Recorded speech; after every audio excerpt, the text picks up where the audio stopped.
nombre es Eduardo Cortés, y debo contar esta historia mientras aún soy capaz de sostener la pluma con mis manos temblorosas. Lo que sucedió en mi granja este verano no debe repetirse jamás. Quizás mi relato parezca el delirio de un loco, pero juro por el honor de mis antepasados que cada palabra es la verdad, por inverosímil que parezca. La finca me la dejó en herencia mi abuelo Isaac, quien a su vez la recibió de su padre, y éste del suyo.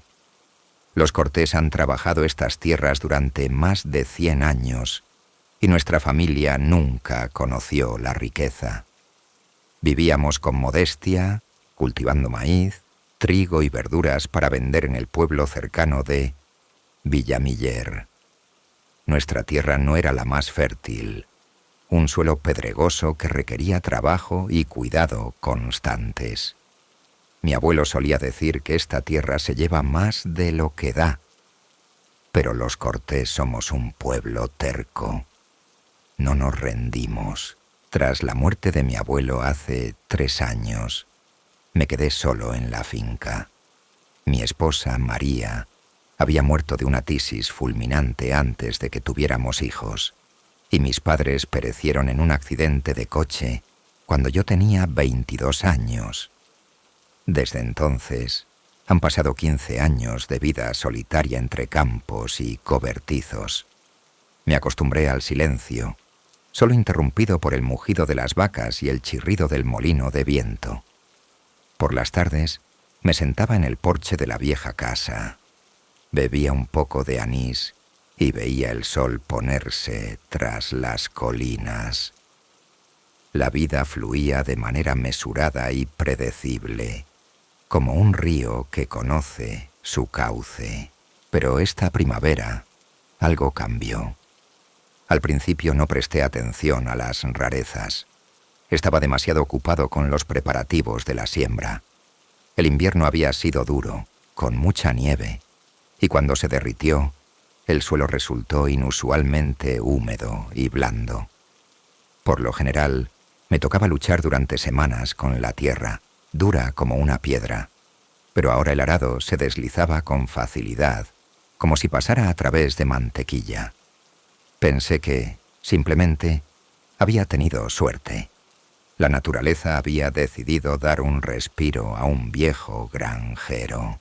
Las semillas que planté eran las mismas que había comprado en la cooperativa durante años. Maíz de la variedad Campo Dorado, trigo cosecha 3, tomates y patatas. Nada especial. Pero apenas terminé de sembrar, noté los primeros indicios de que este año sería diferente. Las semillas germinaron en 3 días. En 3 días. Normalmente se necesitaba al menos una semana, o incluso 2, para ver los primeros brotes verdes. Al principio, me alegré. Después de tantos años de luchar con la tierra caprichosa, parecía que la fortuna por fin me sonreía. Incluso pensé que podría saldar las deudas de la maquinaria y quizás, por primera vez en muchos años, ahorrar algo de dinero. El banco llevaba meses enviando cartas amenazadoras por un préstamo impagado del tractor, y las facturas de la luz y el combustible crecían cada mes. Es difícil para una sola persona manejar una finca de este tamaño, pero no tenía dinero para contratar trabajadores. Los brotes crecieron a una velocidad increíble. Al final de la primera semana, el maíz ya medía 1 pie de altura, y el trigo había cubierto los campos con una alfombra de color verde esmeralda. Pasaba días enteros deambulando entre las hileras, sin poder creer lo que veían mis ojos. En mis 37 años de vida, había visto muchas cosechas, pero ninguna como esta. Los tallos eran gruesos y fuertes, las hojas jugosas y sanas, ni el menor rastro de enfermedades o plagas. Los vecinos empezaron a notarlo. El viejo Jaime Herrero, cuya finca colindaba con la mía por el lado este, se acercó varias veces para echar un vistazo a mis campos. Movía su cabeza canosa y murmuraba que en sus 50 años de granjero nunca había visto algo así. Herrero era un escéptico por naturaleza, siempre esperando lo peor, por lo que su asombro me halagó. Sentí una especie de orgullo que no había experimentado en mucho tiempo.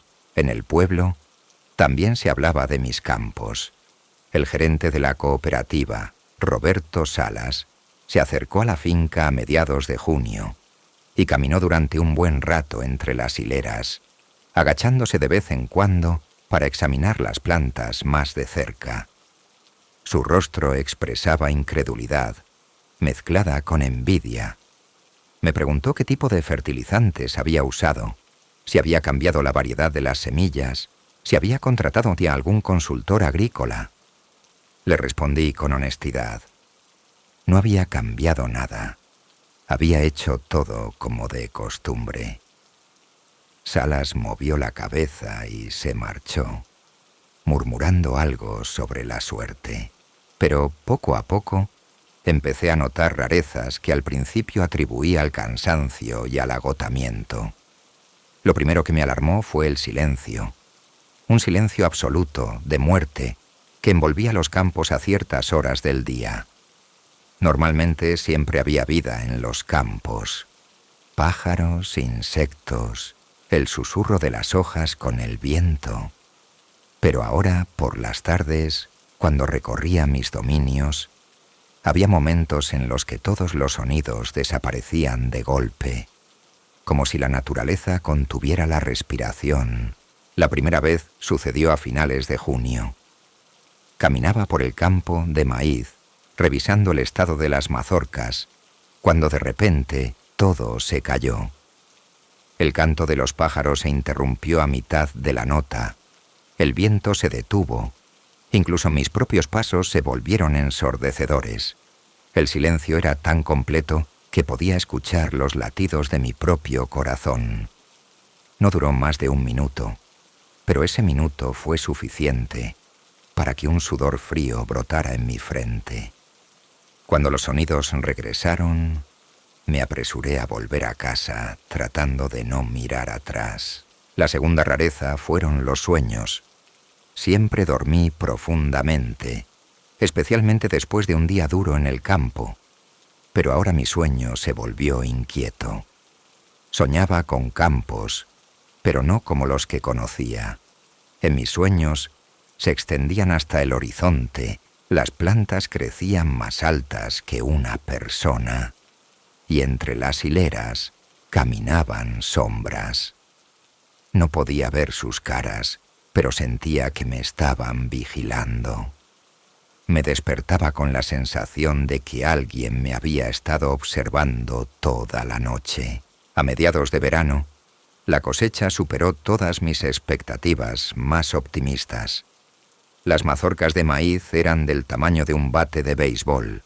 Los granos, grandes y dorados. El trigo formaba una pared que me llegaba hasta el pecho, con las espigas inclinadas por el peso de los granos. Los tomates alcanzaron el tamaño de la cabeza de un niño, y las plantas de patatas parecían pequeños árboles. Sabía que una cosecha así me haría rico. Podría saldar mis deudas en una sola temporada, y el dinero sobrante me alcanzaría para vivir cómodamente durante varios años. Pero la alegría se fue transformando gradualmente en ansiedad. Cuanto más crecía la cosecha, más fuerte se volvía la sensación de que algo no estaba bien. Las plantas crecían demasiado rápido, de forma demasiado perfecta.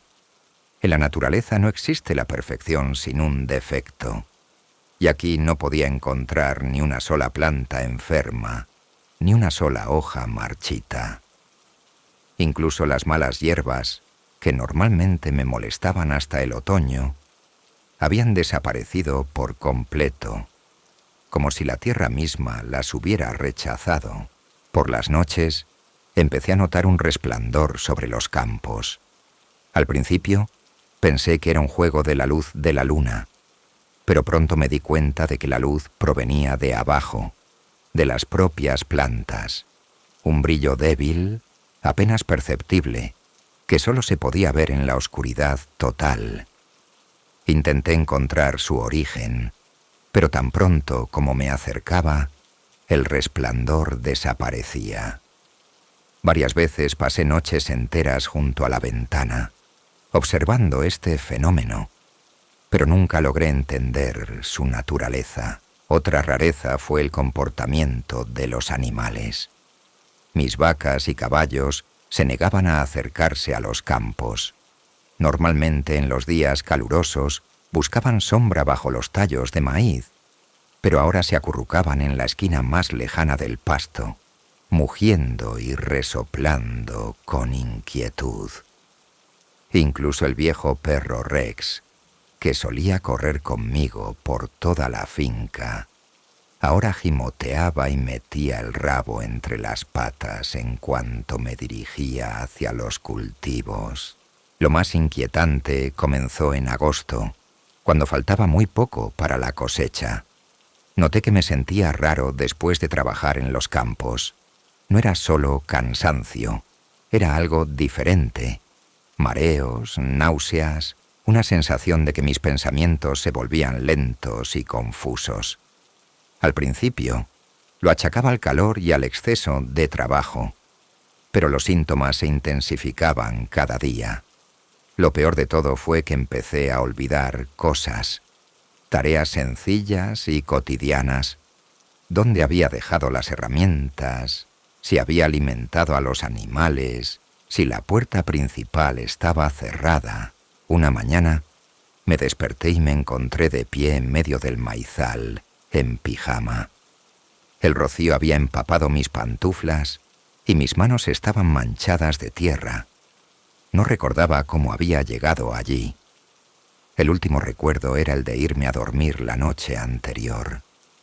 Entre el sueño y el despertar en medio de los tallos, había un vacío que me aterrorizaba más que cualquier pesadilla. De pie en medio del maizal, en el silencio del amanecer, intenté recordar qué me había traído hasta allí. Los tallos se alzaban sobre mí como las columnas vivas de una catedral. Sus hojas susurraban en un idioma que no entendía. La tierra bajo mis pies descalzos estaba caliente, casi ardiendo, a pesar de que la noche había sido fresca. Me agaché y toqué el suelo con la palma de la mano. Palpitaba, como si un corazón gigante latiera bajo la superficie. El camino de regreso a casa parecía interminable. Cada paso me costaba un esfuerzo inmenso. Mis pies se hundían en la tierra que solo el día anterior había sido firme. Al mirar por encima del hombro, vi que mis huellas no solo se marcaban en el suelo, sino que brillaban con el mismo resplandor débil que había notado sobre los campos. Huella tras huella, un camino luminoso se extendía hacia el lugar donde había despertado. El corazón me latía tan fuerte que sentía que lo oían todos los seres vivos en una milla a la redonda. En casa, pasé mucho tiempo bajo la ducha, tratando de quitarme no solo la suciedad, sino también la sensación de una presencia ajena. El agua caliente me quemaba la piel, pero no lograba entrar en calor. En el espejo me miraba un extraño, un hombre demacrado con ojos hundidos y un color terroso en la cara. ¿Cuándo fue la última vez que comí? No podía recordarlo. ¿Cuándo fue la última vez que tuve un sueño reparador? Tampoco lo sabía. Los días se fusionaban en una neblina continua de trabajo, preocupación y un terror creciente. Durante el desayuno, intenté elaborar un plan. Tenía que tomar una decisión sobre la cosecha. En una semana, el maíz estaría listo para ser recogido y podría venderlo a la cooperativa. El dinero que obtendría resolvería todos mis problemas. Pero algo dentro de mí se resistía a esa idea. Mi intuición, a la que mi abuelo llamaba la voz de los ancestros, me susurraba que lo mejor era destruir la cosecha, quemar los campos hasta los cimientos y no volver a plantar nada allí. Pero la razón se oponía. ¿Cómo podía destruir tal riqueza? La decisión tuvo que tomarse rápidamente. Ese mismo día, Roberto Salas se detuvo en mi finca con 2 extraños en trajes caros. Uno se presentó como agente de una gran empresa agrícola de la capital, el otro como representante de un instituto de investigación científica. Me ofrecieron comprar toda mi cosecha a un precio que triplicaba el del mercado. Además, querían tomar muestras de tierra y semillas para sus investigaciones. Mientras los hombres inspeccionaban los campos, yo los observaba desde la ventana de la cocina. Caminaban entre las hileras con instrumentos de medición, anotaban cosas en sus cuadernos y fotografiaban las plantas. Pero lo que más me sorprendió fue la expresión de sus rostros.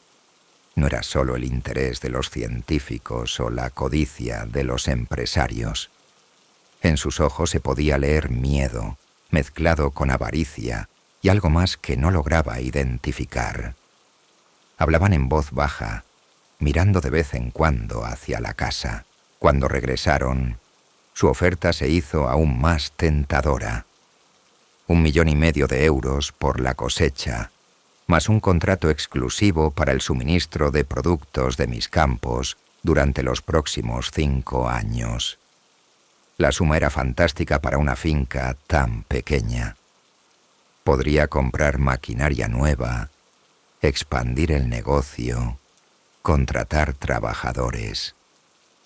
Por primera vez en muchos años, se me abrían las perspectivas de una verdadera prosperidad. Pero algo en su comportamiento me alarmó. Tenían demasiada prisa por cerrar el trato. Insistían demasiado en que firmara el contrato hoy mismo. El agente de la compañía miró el reloj varias veces y dijo algo sobre que la oferta solo era válida hasta mañana. El científico añadió que una anomalía tan grande en el crecimiento de las plantas requería un estudio inmediato, antes de que el proceso fuera demasiado lejos. Esas palabras sonaron siniestras. Les pedí tiempo para pensarlo y prometí darles una respuesta a la mañana siguiente. Los hombres aceptaron a regañadientes y se marcharon. Pero antes de irse, el científico se me acercó y me dijo en voz baja: «Señor Cortés, le recomiendo encarecidamente que no posponga su decisión y no trabaje en los campos después del anochecer». No explicó sus palabras, pero su mirada estaba llena de advertencia. Pasé la tarde en el porche, dándole vueltas a la oferta.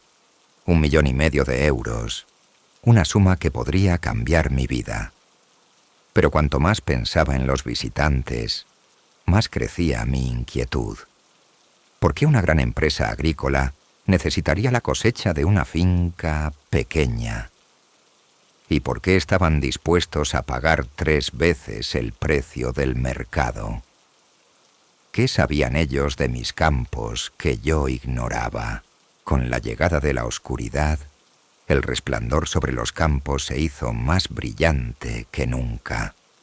Ahora se veía a simple vista, un suave brillo verdoso que pulsaba al ritmo de un compás inaudible. Tomé los prismáticos de mi abuelo e intenté ver el origen de la luz más de cerca. Lo que vi me hizo apartarme de la ventana. La luz no provenía de las plantas, sino de la tierra. Entre las hileras de maíz se veían extraños patrones, líneas y círculos que brillaban con el mismo color verdoso. Parecían inscripciones de una civilización antigua o el esquema de un mecanismo gigante. A medida que observaba, los patrones comenzaron a moverse, a reorganizarse, formando nuevas configuraciones. Daba la impresión de que la tierra bajo mi finca era un enorme organismo vivo, y las plantas eran solo sus manifestaciones externas. Esa noche tuve el sueño más vívido y aterrador de todos. Caminaba por los campos, pero se extendían mucho más allá de los límites de mi finca.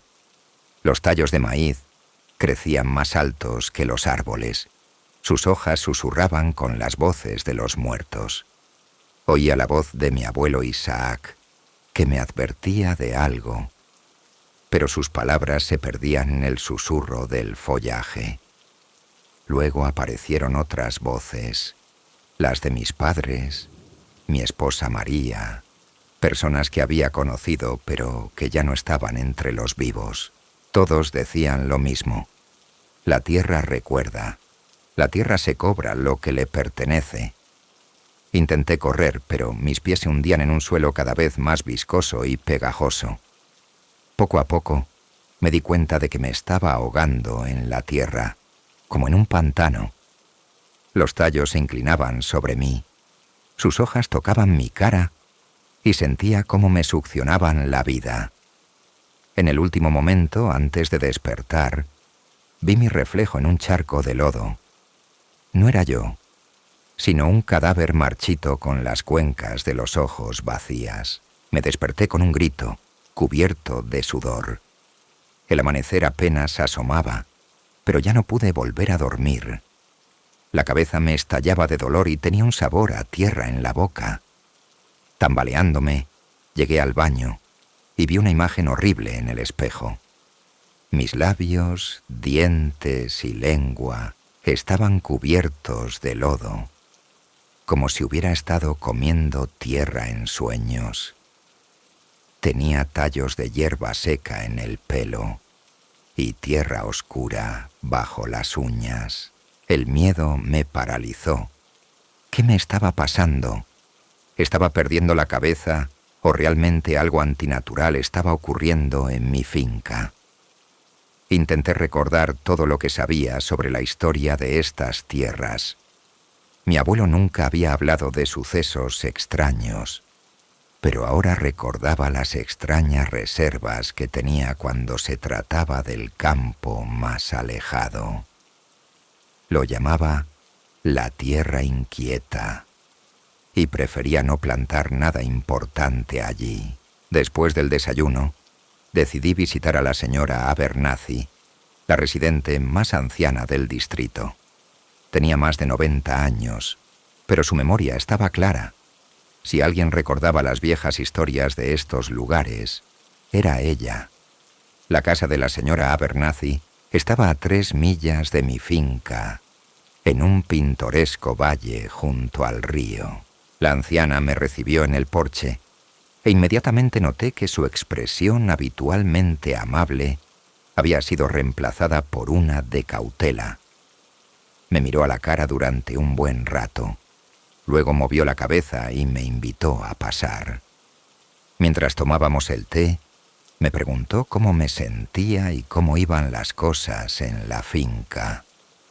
Le conté sobre la cosecha inusualmente abundante, pero guardé silencio sobre los sucesos extraños. No quería que me tomaran por un loco. La señora Abernathy escuchó en silencio, asintiendo de vez en cuando. Cuando terminé, se quedó sentada durante mucho tiempo, mirando por la ventana en dirección a mi finca.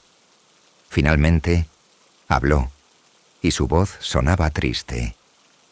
«Eduardo, muchacho, me temo que tus campos han despertado algo que hubiera sido mejor dejar dormido». Me contó una historia que me heló la sangre. Hace más de 100 años, incluso antes de que los Cortés compraran esta tierra, había un pequeño asentamiento en ella. La gente vivía de forma aislada, evitando el contacto con el mundo exterior. Los vecinos los consideraban extraños y se rumoreaba que adoraban a antiguos dioses.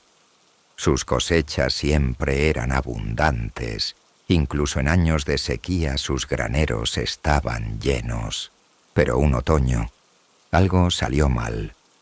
Los residentes de las fincas vecinas notaron que no salía humo de las chimeneas del asentamiento.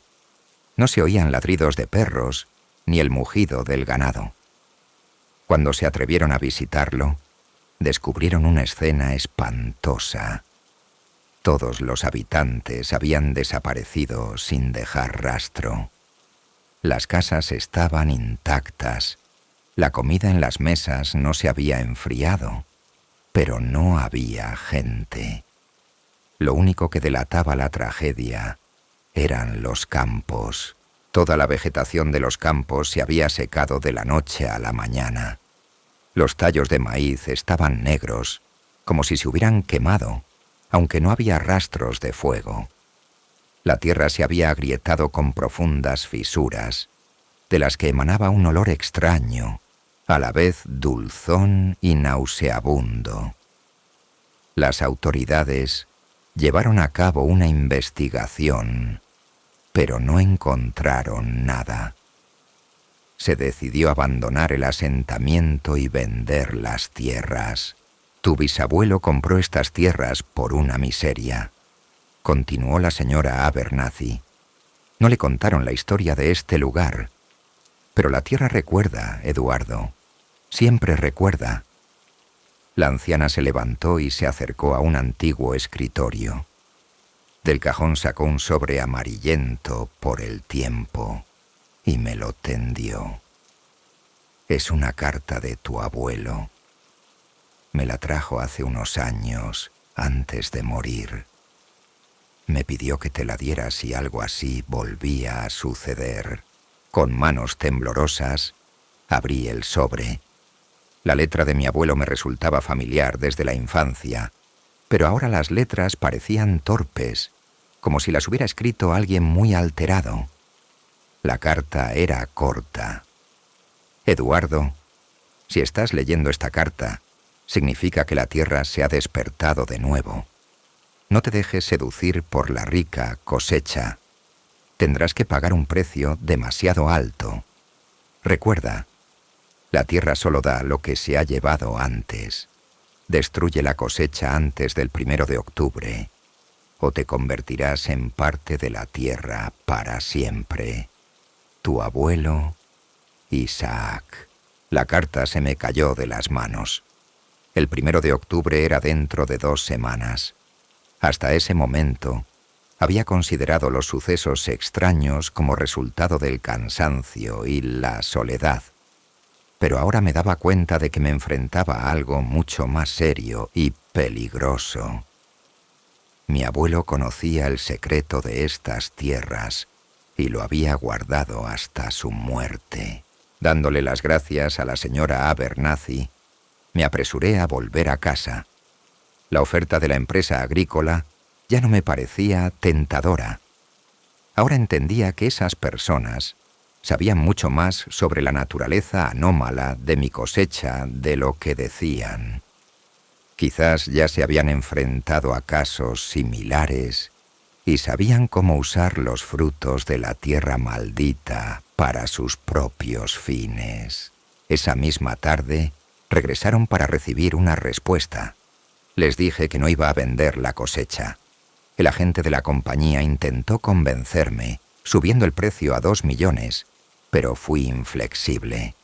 Entonces, su máscara de cortesía se desvaneció. Señor Cortés, dijo con tono frío, usted no entiende con lo que está tratando. Esta cosecha no se puede dejar simplemente pudrir en los campos.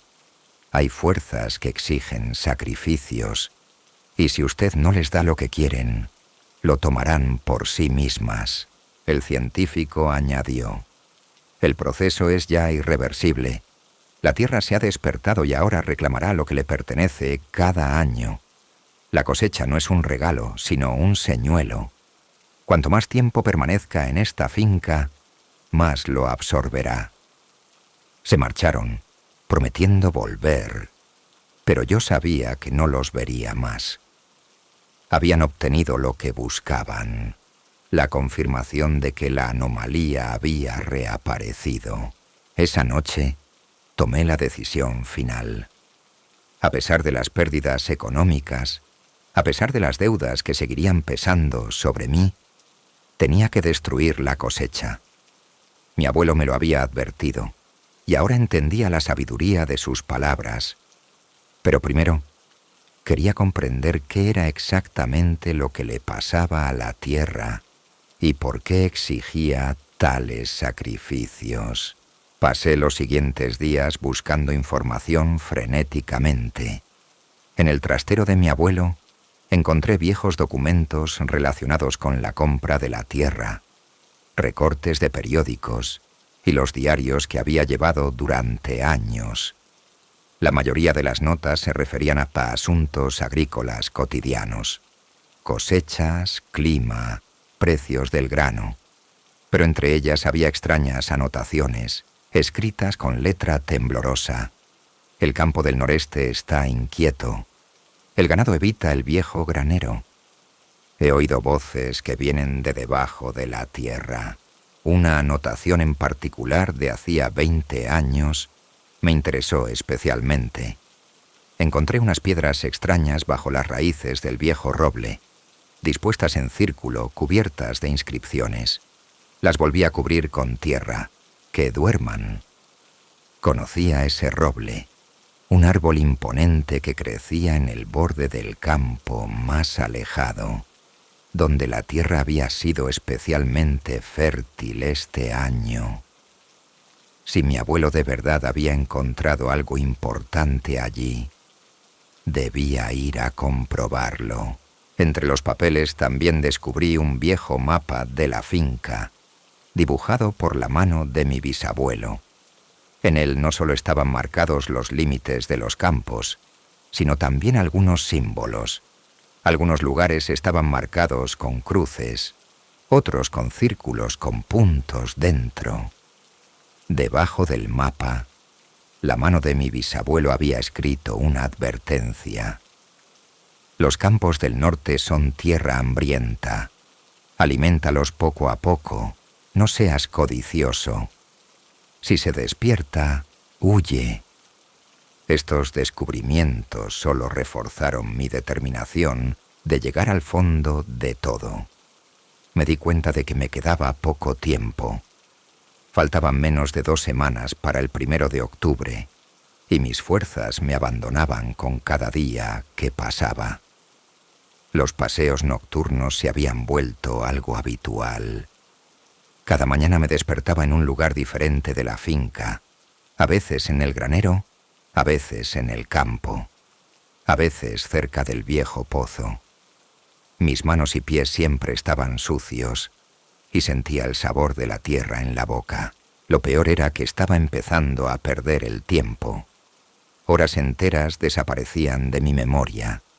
Me sentaba a desayunar con la luz del día y me despertaba al anochecer, sin recordar qué había hecho en todo el día. Me aparecían arañazos y moretones en el cuerpo, cuyo origen no podía explicar.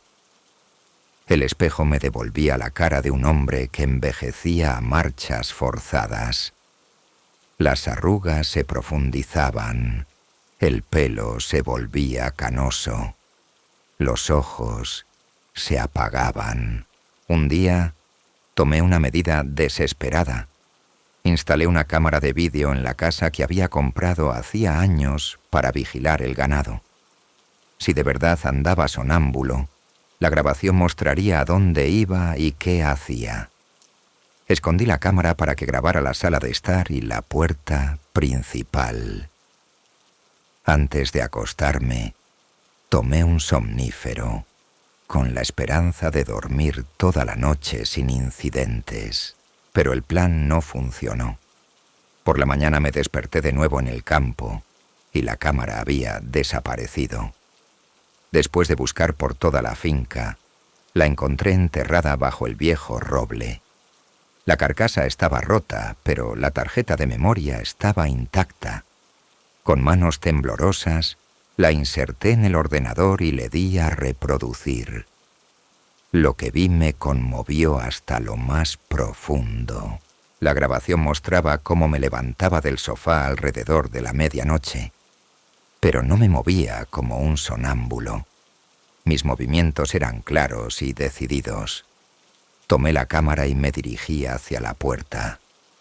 Pero lo más aterrador era que mi cara en la grabación no expresaba un aturdimiento somnoliento, sino la concentración de alguien que está haciendo un trabajo importante.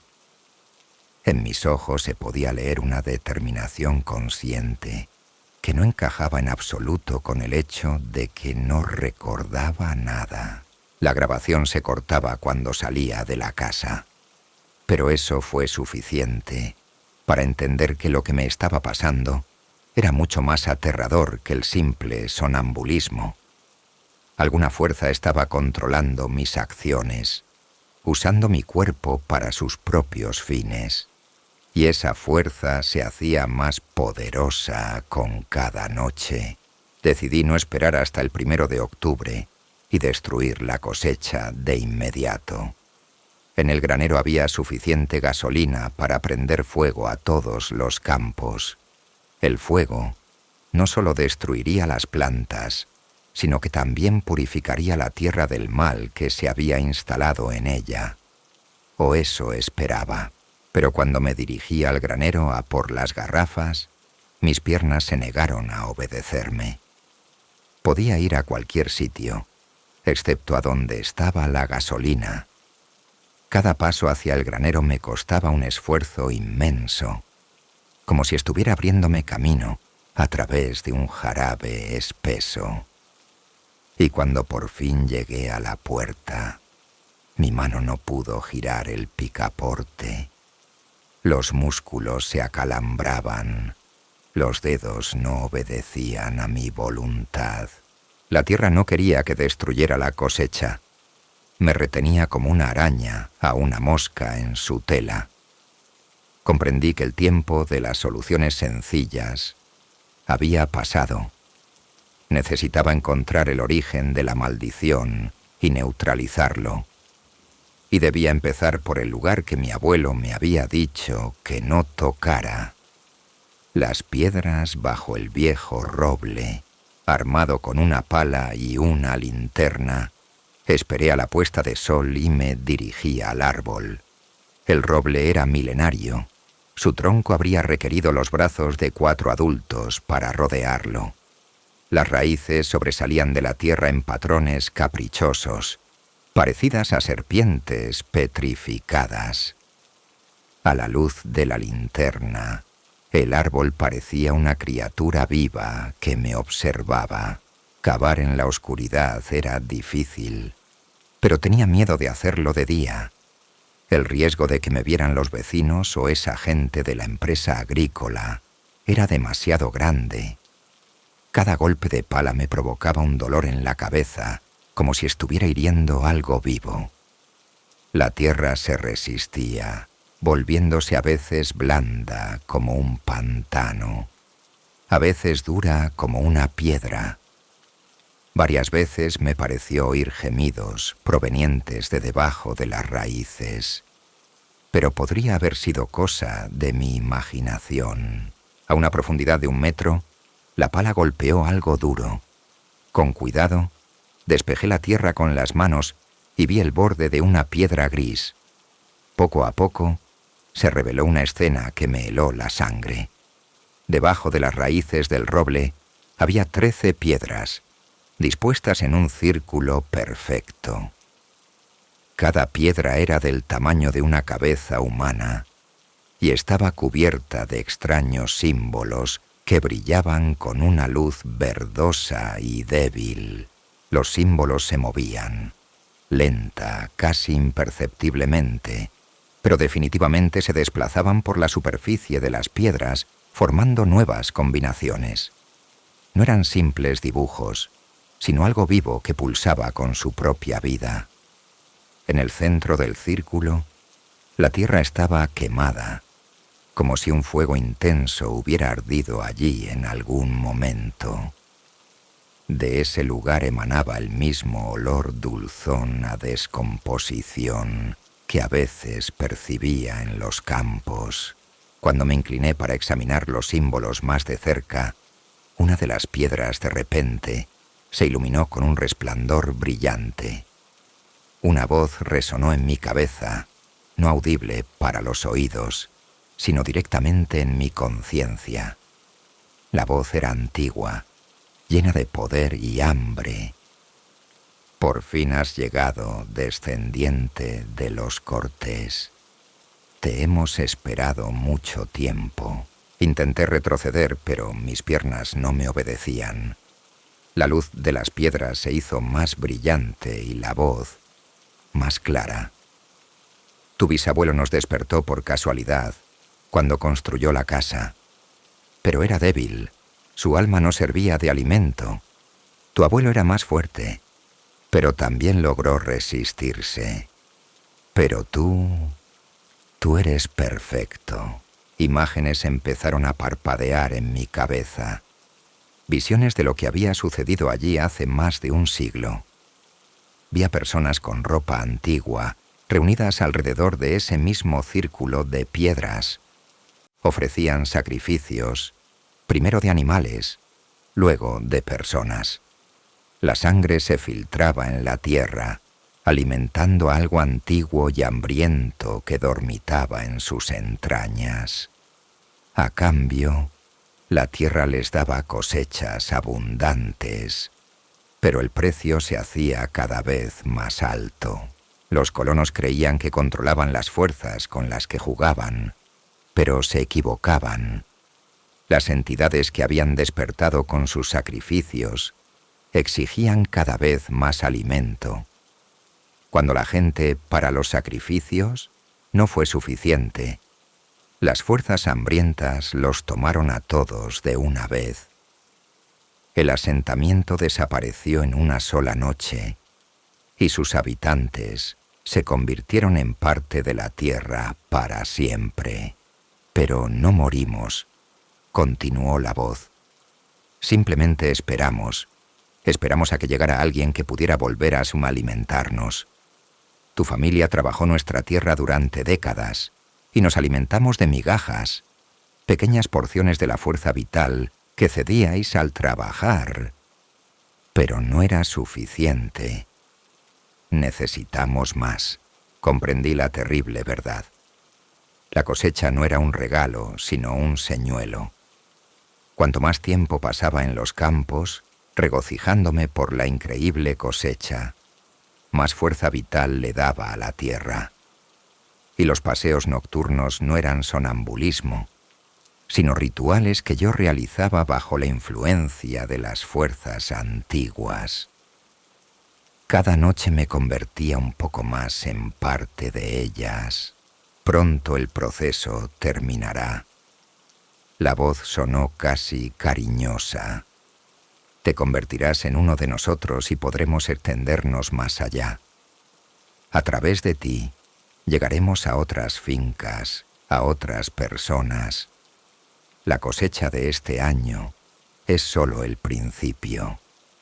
Reuniendo los últimos restos de mi voluntad, intenté romper la piedra más cercana con la pala, pero el metal rebotó en ella, como si fuera de goma, y una ola de dolor recorrió mi cuerpo. La voz se rió. Tonto, ¿crees que puedes destruirnos con hierro? Existimos mucho antes de que los humanos aprendieran a fundir metal. Fue entonces cuando recordé las palabras de la señora Abernathy sobre cómo el asentamiento había desaparecido en otoño. Quizás había fechas específicas en las que las fuerzas eran más vulnerables. El 1 de octubre que mi abuelo mencionaba en su carta no era una fecha al azar, sino el día en que las entidades antiguas exigían el sacrificio final. Liberándome a duras penas de la parálisis, cubrí las piedras con tierra y me apresuré a volver a casa.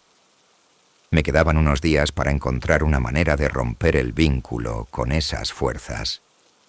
En la casa de mi abuelo Debía haber otras notas, otras pistas.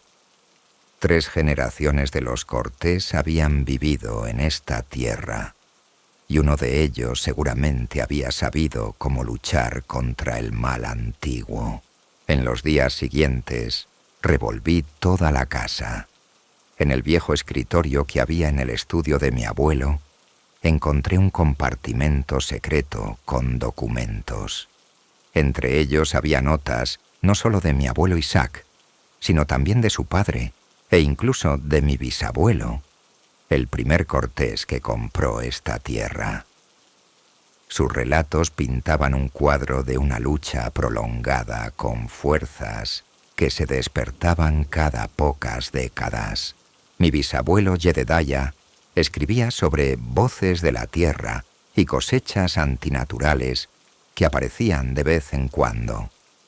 Había intentado varios métodos de protección. Rociaba los campos con agua bendita, enterraba clavos de hierro alrededor del perímetro de la propiedad. Incluso trató de vender la tierra. Pero nada funcionaba a largo plazo. Las fuerzas simplemente se dormían para despertar con más fuerza años o décadas después. Mi abuelo Isaac era más metódico en sus notas. Estudió los ciclos de despertar y se dio cuenta de que había un patrón. La tierra exigía sacrificios cada 25 años y cada vez el hambre de las fuerzas se hacía más fuerte. «Están creciendo», escribió. «Con cada generación se vuelven más poderosas. Me temo que Eduardo tendrá que enfrentarse a su fuerza máxima».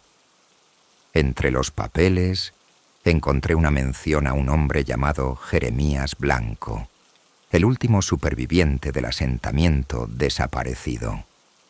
Había logrado esconderse la noche de la gran absorción y más tarde contó a las autoridades lo que había visto.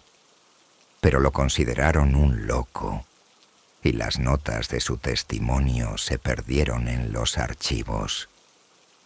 Mi abuelo Isaac pasó años buscando estas notas y, a juzgar por las anotaciones, las encontró poco antes de morir. El testimonio de Blanco contenía la clave del misterio. Hablaba de un ritual de exorcismo que solo podían realizar los descendientes de quienes primero despertaron a las fuerzas antiguas. El ritual exigía un sacrificio voluntario. El que estuviera más estrechamente vinculado a las fuerzas debía sacrificarse, pero no a ellas, sino a la luz. Solo así se podía romper el ciclo y sellar el mal para siempre. Comprendí que mi abuelo conocía este ritual y se había estado preparando para él, pero la muerte se le adelantó. Ahora esa suerte me tocaba a mí. Según las notas de Blanco, el ritual solo podía llevarse a cabo la noche del equinoccio, el 23 de septiembre, cuando las fuerzas de la oscuridad y la luz estaban en equilibrio.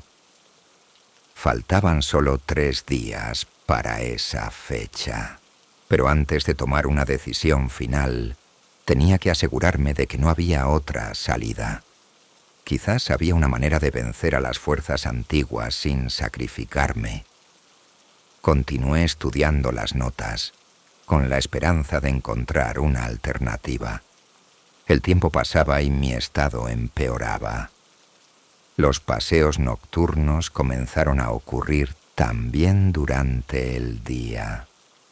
Perdía el conocimiento en mitad del día y me despertaba en los lugares más inesperados. Una vez me desperté de pie, con el agua hasta las rodillas, en el río que corría a 1 milla de la finca. En mis manos tenía una extraña estatuilla tallada en piedra oscura. La figura representaba a un hombre con los brazos extendidos y la cara distorsionada en un grito silencioso. En la espalda de la estatuilla estaban tallados los mismos símbolos que había visto en las piedras bajo el roble. Comprendí que mis manos habían tallado esa estatuilla, aunque no recordaba el proceso. Las fuerzas antiguas estaban usando mi cuerpo de forma cada vez más activa, preparándose para el ritual final. El 1 de octubre se acercaba, y si no actuaba con decisión, me convertiría en su marioneta para siempre. En el último momento, justo cuando estaba a punto de rendirme a la desesperación, encontré una pequeña nota entre los papeles de mi abuelo, pegada en la parte trasera de uno de los documentos. La nota estaba escrita con una letra diferente, más femenina y elegante. Isaac, recuerda las palabras de tu abuela Raquel. El fuego de la purificación debe arder durante 13 días, a partir de la luna nueva. Solo entonces la tierra se limpiará, pero el precio será alto. Quien encienda el fuego no verá su final. Raquel Cortés era la esposa de mi bisabuelo, de la que la familia casi no se acordaba. Se decía que tenía habilidades extrañas y conocía antiguos rituales. Si ella había dejado este mensaje, significaba que sabía una forma de romper la maldición. Pero el precio que advertía era claro: la muerte de quien realizara el ritual de purificación. Conté los días hasta la próxima luna nueva. Sería el 28 de septiembre, y los 13 días a partir de esa fecha terminaban el 10 de octubre. Pero no podía esperar tanto tiempo. Las fuerzas me absorbían con cada día que pasaba. Para entonces, podría no quedar nada de mi voluntad. Fue entonces cuando tomé una decisión que lo cambió todo. Si el ritual tradicional requería 13 días, yo lo haría en una sola noche, pero con una intensidad 13 veces mayor. En lugar de una purificación gradual, provocaría un cataclismo de fuego que destruiría no solo la cosecha, sino también todo rastro del mal antiguo, incluso si eso me costaba la vida. La preparación para el ritual me llevó todo el día. Sabía que solo tenía una oportunidad, y un error sería fatal no solo para mí, sino también para todos los que pudieran sufrir por la propagación del mal ancestral. Según las notas de mi bisabuela Raquel, el fuego de la purificación debía arder en 13 puntos, dispuestos según un esquema especial. Cada punto debía ser santificado con la sangre de quien realizara el ritual, y en el centro debía estar el propio ejecutante. Dibujé el esquema en un papel, cotejándolo con las notas. Los 13 puntos formaban una figura compleja, parecida a una estrella de múltiples rayos. En el centro de esta estrella había un círculo, el lugar donde yo debía estar durante el ritual. Según las descripciones, el fuego debía encenderse simultáneamente en todos los puntos y arder hasta que purificara la tierra de la inmundicia. Pero yo no tenía 13 días, así que decidí potenciar el ritual de otras maneras. En el sótano de la casa se guardaban objetos antiguos de muchas generaciones de los Cortés. Entre ellos, encontré objetos de hierro que, según las creencias populares, podían ahuyentar a los espíritus malignos. Herraduras, clavos, cruces forjadas. También tomé todas las reservas de sal que tenía en la casa. La sal, desde tiempos remotos, se consideraba una protección contra las fuerzas oscuras. Alrededor del perímetro de cada punto del fuego, esparcí sal y clavé clavos de hierro en la tierra. Esto debía crear una barrera adicional para impedir que las fuerzas antiguas obstaculizaran el ritual. Como material combustible, no solo usé gasolina, sino también viejos libros, muebles, ropa, todo lo que pudiera arder durante mucho tiempo y con fuerza. El fuego no debía ser común, sino sagrado. Así que añadí a las hogueras hierbas que crecían en el suelo consagrado de la vieja iglesia de Villamiller. La parte más difícil de la preparación fue la creación del altar central. Según las notas, debía estar hecho de piedra de un lugar sagrado y rociado con la sangre de quien realizara el ritual. Desmonté parte de los cimientos de la vieja iglesia, que llevaba años abandonada, y transporté las piedras a la finca.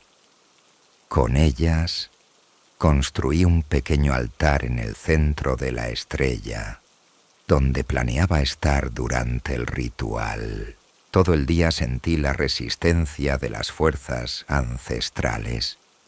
Sabían lo que estaba preparando e intentaban impedirlo. Varias veces las herramientas se me resbalaron de las manos sin razón aparente.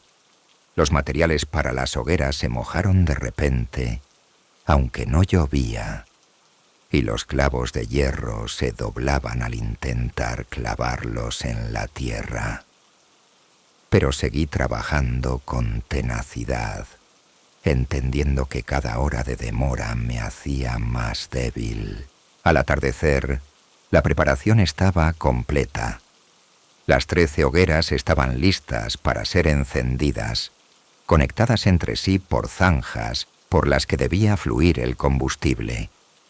En el centro de la composición se alzaba el altar de piedra, sobre el que yacía el cuchillo de mi abuelo, una vieja hoja de cazador que se había transmitido de generación en generación en la familia. Junto al cuchillo puse una última carta, un mensaje para quien encontrara mi cuerpo, explicando lo que había sucedido. El sol se ponía en el horizonte cuando tomé mi última ducha y me puse ropa limpia. Sabía que no volvería a entrar en la casa y quería enfrentarme a la muerte con dignidad. En mi bolsillo llevaba una foto de mi esposa, María, lo único que me llevé conmigo. Su sonrisa me daba fuerzas para lo que estaba a punto de hacer. Pero nada más salir de la casa, me di cuenta de que las fuerzas antiguas no se limitarían a observar el ritual. El aire sobre los campos temblaba, como por un calor intenso, a pesar de que la tarde era fresca. Las plantas se agitaban sin viento, y el crujido de sus hojas formaba palabras en un idioma desconocido. Y de debajo de la tierra llegaban sonidos que no deberían estar allí. Gemidos, susurros, chirridos, como si algo enorme se estuviera revolviendo en las entrañas de la tierra. Encendí la primera hoguera en el punto norte de la estrella. La llama se alzó de forma inusualmente brillante, disparándose hacia el cielo en una columna de fuego. Pero tan pronto como me dirigí a la segunda hoguera, el suelo bajo mis pies empezó a ceder. Comprendí que las fuerzas antiguas intentaban arrastrarme bajo tierra antes de que terminara el ritual. Cada paso me costaba un esfuerzo inmenso. Mis pies se hundían en el suelo blando hasta las rodillas. La segunda hoguera se encendió con aún más dificultad. La llama se apagó varias veces, como si un viento invisible la apagara. Pero yo persistí en encenderla una y otra vez, hasta que el fuego ardió de forma constante. Para entonces, del suelo habían empezado a salir extraños brotes. Raíces negras, como carbonizadas, que se extendían hacia mis pies, intentando enredarlos. Encendí la tercera y cuarta hoguera casi al mismo tiempo, corriendo entre ellas y esquivando las raíces pegajosas. Las llamas de las 2 hogueras iluminaron los alrededores y vi una imagen aterradora. La tierra en un radio de varios cientos de metros hervía y burbujeaba como un pantano. De las grietas del suelo manaba un líquido oscuro que brillaba con el mismo resplandor verdoso que los símbolos de las piedras antiguas. Cuando encendí la quinta hoguera, Oí una voz, la misma que había sonado en mi cabeza junto al círculo de piedras. Pero ahora estaba llena de rabia. «Tonto, no sabes lo que estás haciendo. Si nos destruyes, te destruirás a ti mismo. Podemos darte la vida eterna, poder, riqueza. ¿Por qué eliges la muerte?». No respondí, concentrándome en el ritual. La sexta y séptima hoguera se encendieron con más facilidad. Quizás el fuego ya estaba empezando a debilitar la influencia de las fuerzas ancestrales. Pero cuantos más fuegos ardían, más fuerte era la resistencia. Cuando encendí la octava hoguera, algo salió de la tierra que solo puedo describir como un brazo enorme y negro, compuesto de raíces entrelazadas y huesos. El brazo me agarró el tobillo y me arrastró hacia una de las grietas del suelo. Logré sacar el cuchillo de mi abuelo y corté el brote. La hoja atravesó la sustancia del brazo como si fuera agua, pero el contacto con el hierro lo hizo retroceder. Comprendí que el hierro realmente hacía daño a las fuerzas ancestrales, y eso me dio esperanza de éxito. La novena y décima hoguera las encendí con el cuchillo preparado. Cada vez que las raíces intentaban agarrarme, las golpeaba con la hoja, obligándolas a retroceder. Pero las fuerzas me abandonaban con cada minuto que pasaba. La sangre manaba de múltiples arañazos y heridas. La respiración se me entrecortaba y los ojos se me llenaban de puntos negros. La 11ª hoguera se encendió con gran dificultad. El combustible no prendió inmediatamente y tuve que usar mi propia sangre para santificar el fuego. Me corté la palma de la mano con el cuchillo y dejé que la sangre goteara sobre la leña. La llama se encendió con tanta fuerza que me aparté de un salto, chamuscándome las cejas. La 12ª hoguera fue una prueba de todas mis fuerzas. Cuando me acerqué a ella, la tierra se abrió ante mí en un pozo sin fondo. Del fondo llegaban gritos, las voces de aquellas personas que desaparecieron en la antigüedad. Me llamaban, me extendían las manos, me prometían la liberación del dolor. Por un momento, quise saltar al pozo y acabar con ese tormento.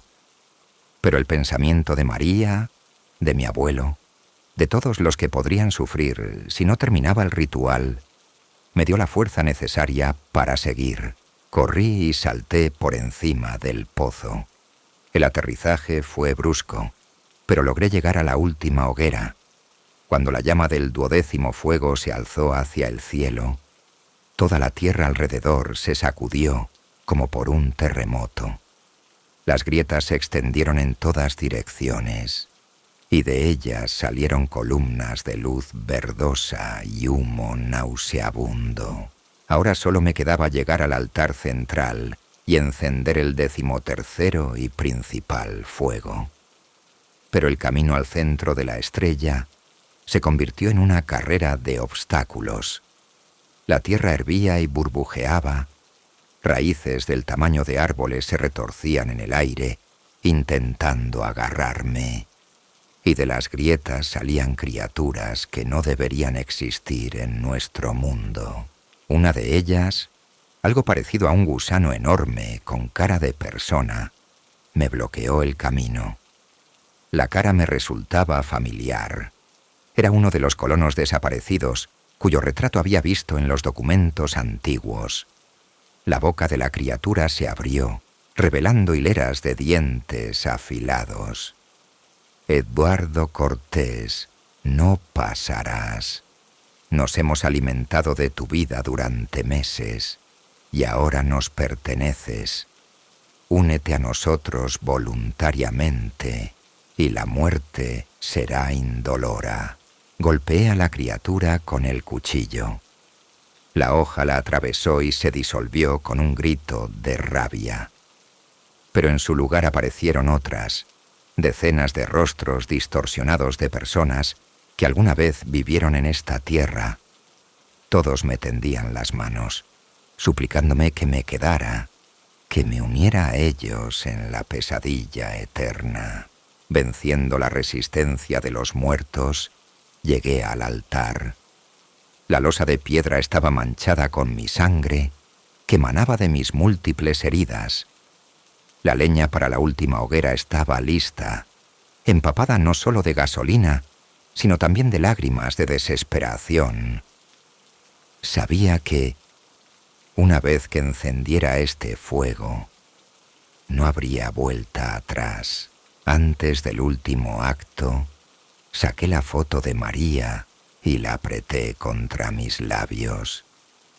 «Perdóname, cariño», susurré, pero no podía hacer otra cosa.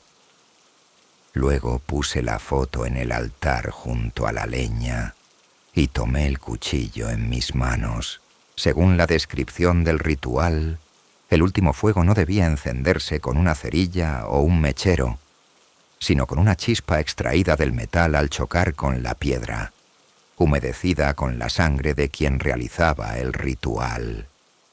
Me hice un corte profundo en la muñeca y dejé que la sangre goteara sobre la piedra del altar.